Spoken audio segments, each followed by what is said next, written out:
Chapter 11. 60 seconds. That's how long we're required to stand on our metal circles before the sound of a gong releases us. Step off before the minute is up and landmines blow your legs off. 60 seconds to take in the ring of tributes, all equidistant from the cornucopia, a giant golden horn shaped like a cone with a curved tail, the mouth of which is at least 7 metres high, spilling over with the things that will give us life here in the arena. Food, containers of water, weapons, medicine, garments, fire starters. Strewn around the cornucopia are other supplies, their value decreasing the further they are from the horn. For instance, only a few steps from my feet lies a metre square of plastic. Certainly it could be of some use in a deep downpour. But there in the mouth I can see a tent pack that would protect me from almost any sort of weather, if I had the guts to go in and fight for it against the other 23 tributes, which I have been instructed not to do. We're on a flat, open stretch of ground, a plain of hard-packed dirt. Behind the tributes across from me, I can see nothing, indicating either a steep downwards slope or even a cliff. To my right lies a lake, to my left and back, sparse, piney woods. This is where Hamish would want me to go, immediately. I hear his instruction in my head. Just clear out, put as much distance as you can between yourselves and the others, and find a source of water. But it's tempting, so tempting when I see the bounty waiting there before me. And I know that if I don't get it, someone else will. That the career tributes who survived the bloodbath will divide up most of these life-sustaining spoils. Something catches my eye. There, resting on a mound of blanket rolls, is a silver sheaf of arrows and a bow already strung, just waiting to be engaged. That's mine, I think. It's meant for me. I'm fast. I can sprint faster than any of the girls in our school, although a couple can beat me in distance races. But this 40-metre length, this is what I'm built for. I know I can get it. I know I can reach it first. But then the question is, how quickly can I get out of there? By the time I've scrambled up the packs and grabbed the weapons, others will have reached the horn, and one or two I might be able to pick off. But say there's a dozen, at that close range, they could take me down with the spears and the clubs, or their own powerful fists. Still, I won't be the only target. I'm betting many of the other tributes would pass up a smaller girl, even one who scored 11 in training, to take out their more fierce adversaries. Hamish has never seen me run. Maybe if he had, he'd tell me to go for it, get the weapon, since that's the very weapon that might be my salvation. And I only see one bow in that whole pile.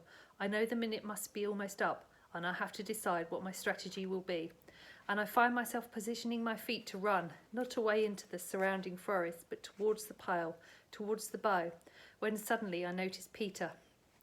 He's about 5 tributes to my right, quite a fair distance. Still, I can tell he's looking at me, and I think he might be shaking his head. But the sun's in my eyes, and while I'm puzzling over it, the gong rings out. And I've missed it. I've missed my chance, because those extra couple of seconds I've lost by not being ready are enough to change my mind about going in. My feet shuffle for a moment, confused at the direction my brain wants to take, and then I lunge forward, scoop up the plastic sheet and a loaf of bread. The pickings are so small, and I'm so angry with Peter for distracting me, that I sprint in 20 metres to retrieve a bright orange backpack that could hold anything, because I can't stand leaving with virtually nothing. A boy, I think from District 9, reaches the pack at the same time I do, and for a brief time we grapple for it, and then he coughs, splattering my face with blood. I stagger back, repulsed by the warm, sticky spray. Then the boy slips to the ground. That's when I see the knife in his back. Already, other tributes have reached the cornucopia and are spreading out to attack. Yes, the girl from District 2, 10 metres away, running towards me, one hand clutching a half-dozen knives. I've seen her throw in training. She never misses, and I'm her next target. All the general fear I've been feeling condenses into an immediate fear of this girl, this predator who might kill me in seconds. Adrenaline shoots through me, and I sling the pack over one shoulder and run full speed for the woods. I can hear the blade whistling towards me, and reflexively I hike the pack up to protect my head. The blade lodges in the pack, both straps on my shoulders now. I make for the trees. Somehow I know the girl will not pursue me, that she'll be drawn back into the cornucopia before all the good stuff is gone. A grin crosses my face. Thanks for the knife, I think. At the edge of the woods, I turned for one instant to survey the field. About a dozen or so tributes are hacking away at one another at the horn. Several lie dead already on the ground. Those who have taken flight are disappearing into the trees or into the void opposite me. I continue running until the woods have hidden me from the other tributes, then slow into a steady jog that I think I can maintain for a while. For the next few hours, I alternate between jogging and walking, putting as much distance as I can between myself and the competitors. I lost my bread during the struggle with the boy from District 9, but managed to stuff my plastic in my sleeve, so as I walk I fold it neatly and tuck it into a pocket. I also free the knife. It's a fine one with a long sharp blade, serrated near the handle, which will make it handy for sawing through things, and slide it into my belt. I don't dare to stop to examine the contents of the pack yet. I just keep moving, pausing only to check for pursuers. I can go for a long time. I know that from my days in the woods. But I will need water. That was Haymitch's second instruction, and since I sort of botched the first, I keep a sharp eye out for any signs of it. No luck. The woods begin to evolve, and the pines are intermixed with a variety of trees. Some I recognise, some are completely foreign to me. At one point I hear a noise and pull my knife, thinking I might have to defend myself. But I've only startled a rabbit. "Good to see you," I whisper. If there's one rabbit, there could be hundreds just waiting to be snared. The ground slopes down. I don't particularly like this. Valleys make me feel trapped. I want to be high, like in the hills around District 12, where I can see my enemies approaching. But I have no choice but to keep going. Funny though, I don't feel too bad. The days of gorging myself have paid off. I've got staying power, even though I'm short on sleep. Being in the woods is rejuvenating. I'm glad for the solitude, even though it's an illusion, because I'm probably on screen right now. Not consistently, but off and on.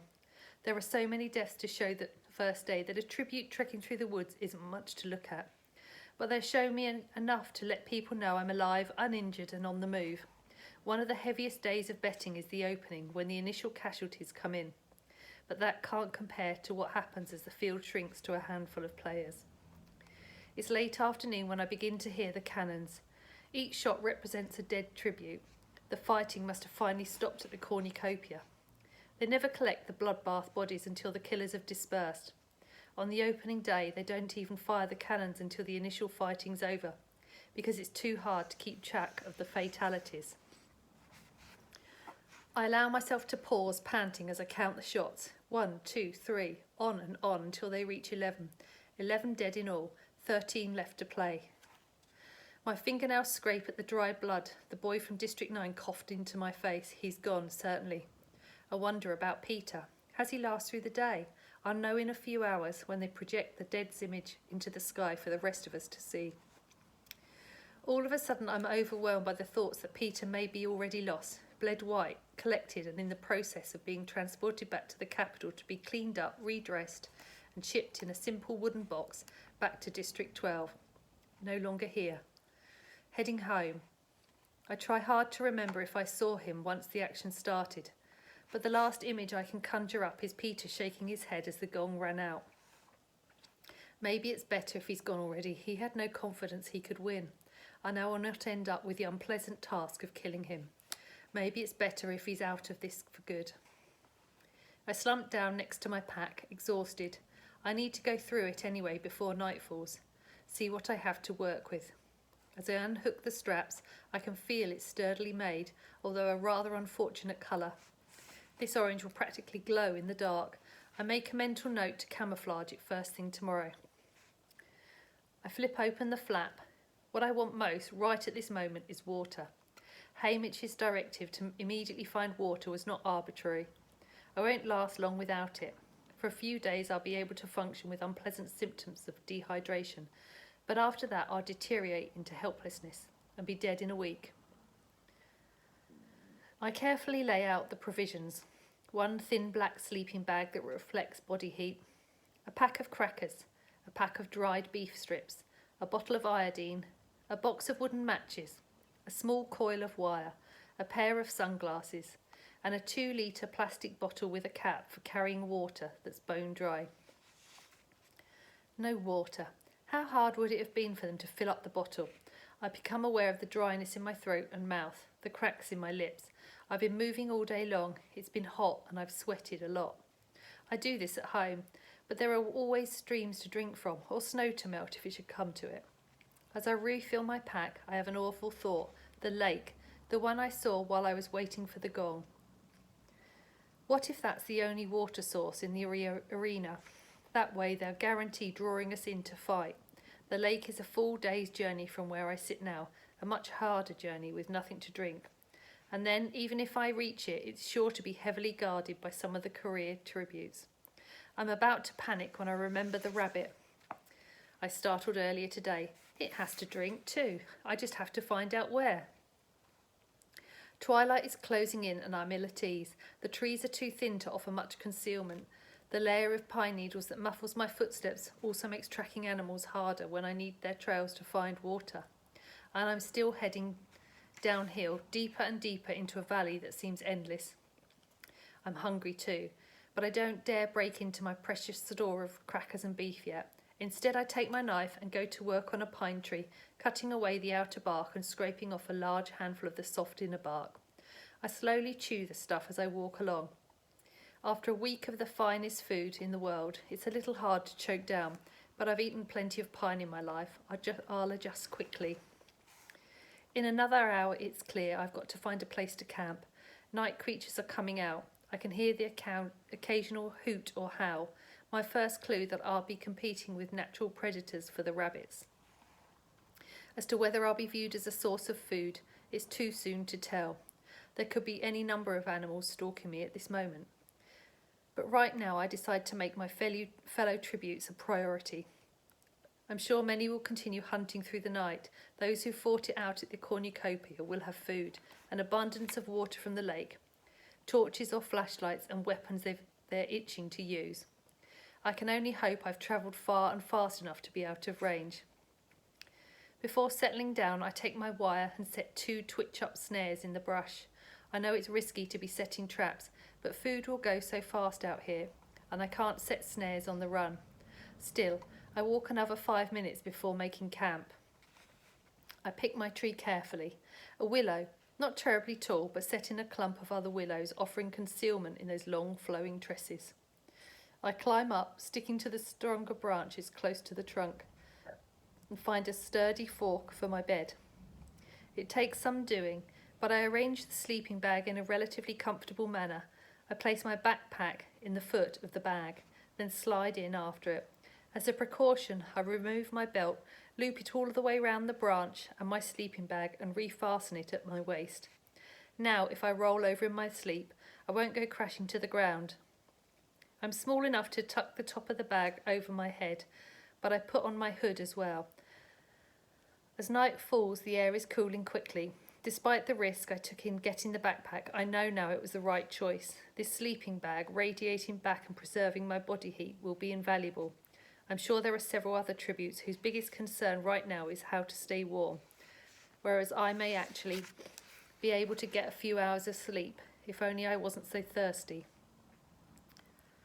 Night has just come when I hear the anthem that precedes the death recap. Through the branches I can see the seal of the Capitol, which appears to be floating in the sky. I'm actually viewing another screen, an enormous one that's transported by one of their disappearing hovercraft. The anthem fades out and the sky goes dark for a moment. At home we would be watching full coverage of each and every killing, but that's thought to give an unfair advantage to the living tributes. For instance, if I got my hands on the bow and shot someone, my secret will be revealed to all. No. Here in the arena, all we see are the same photographs they showed when they televised our training scores. Simple headshots. But now, instead of scores, they post only district numbers. I take a deep breath as the faces of the 11 dead tributes begin and tick them off one by one on my fingers.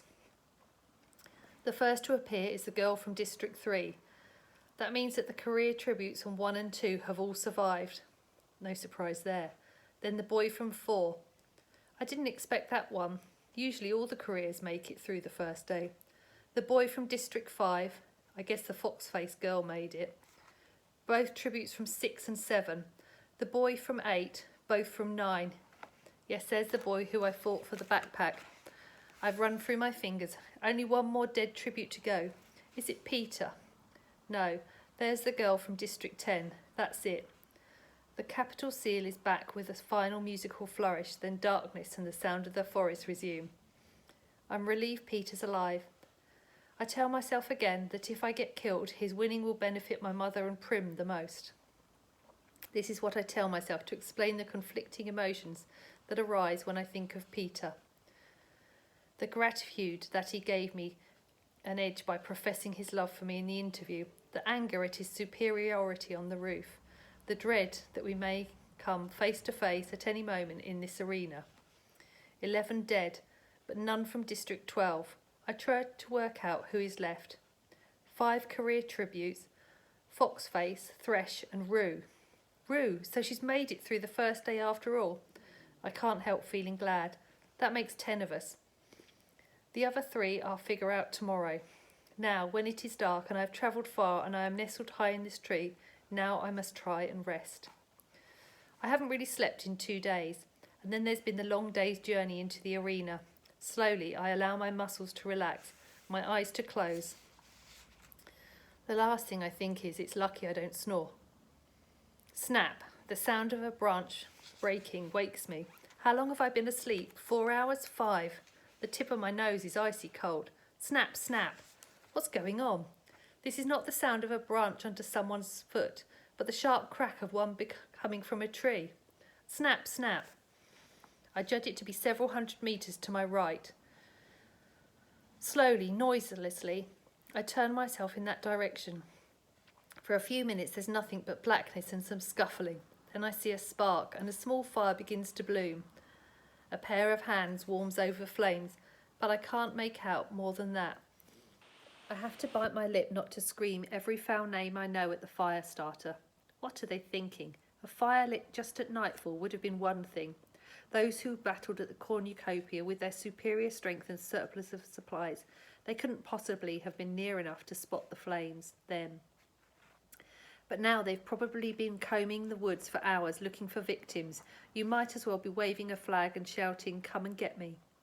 And here I am, a stone's throw from the biggest idiot in the games, strapped in a tree, not daring to flee since my general location has just been broadcast to any killer who cares. I mean, I know it's cold out here and not everybody has a sleeping bag, but then you grit your teeth and stick it out until dawn. I lie smouldering in my bag for the next couple of hours, really thinking that if I can get out of this tree, I won't have the least problem taking out my new neighbour. My instinct has been to flee, not fight, but obviously this person's a hazard.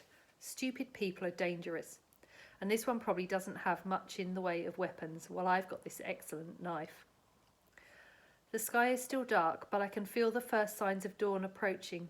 I'm beginning to think we, meaning the persons whose death I'm now devising, and we might actually have gone unnoticed. Then I hear it. Several pairs of feet breaking into a run. The fire starter must have dozed off. They're on her before she can escape. I know it's a girl now. I can tell by the pleading, the agonised scream that follows. Then there's laughter and congratulations from several voices. Someone cries out, 12 down and 11 to go, which gets a round of appreciative hoots. So they're fighting in a pack. I'm not really surprised. Often alliances are formed in the early stages of the games. The strong band together to hunt down the weak. Then, when the tension becomes too great, they begin to turn on one another. I don't have to wonder too hard who has made this alliance. It'll be the remaining career tributes from Districts 1, 2 and 4, 2 boys and 3 girls, the ones who lunch together. For a moment I hear them checking the girl for supplies. I can tell by their comments they've found nothing good. I wonder if the victim is Rue, but quickly dismiss the thought. She's much too bright to be building a fire like that. Better clear out so they can get the body before it starts stinking. I'm almost certain that's the brutish boy from District 2. There are murmurs of assent, and then to my horror, I hear the pack heading towards me. They do not know I'm here. How could they? And I'm well concealed in the clump of trees, at least whilst the sun stays down. Then my black sleeping bag will turn from camouflage to trouble. If they just keep moving, they'll pass me and be gone in a minute. But the careers stop in the clearing about 10 metres from my tree. They have flashlights, torches. I can see an arm here, a boot there, through the breaks in the branches. I turn to stone, not even daring to breathe. Have they spotted me? No, not yet. I can tell from their words their minds are elsewhere. Shouldn't we have heard a cannon by now? I'd say yes. Nothing to prevent them from going in immediately. Unless she isn't dead. She's dead. I stuck her myself. Then where's the cannon? Someone should go back, make sure the job's done. Yeah, we don't want to have to track her down twice. I said she's dead. An argument breaks out until one tribute silences the others. We're wasting time. I'll go and finish her and let's move on. I almost fall out of the tree. The voice belongs to Peter.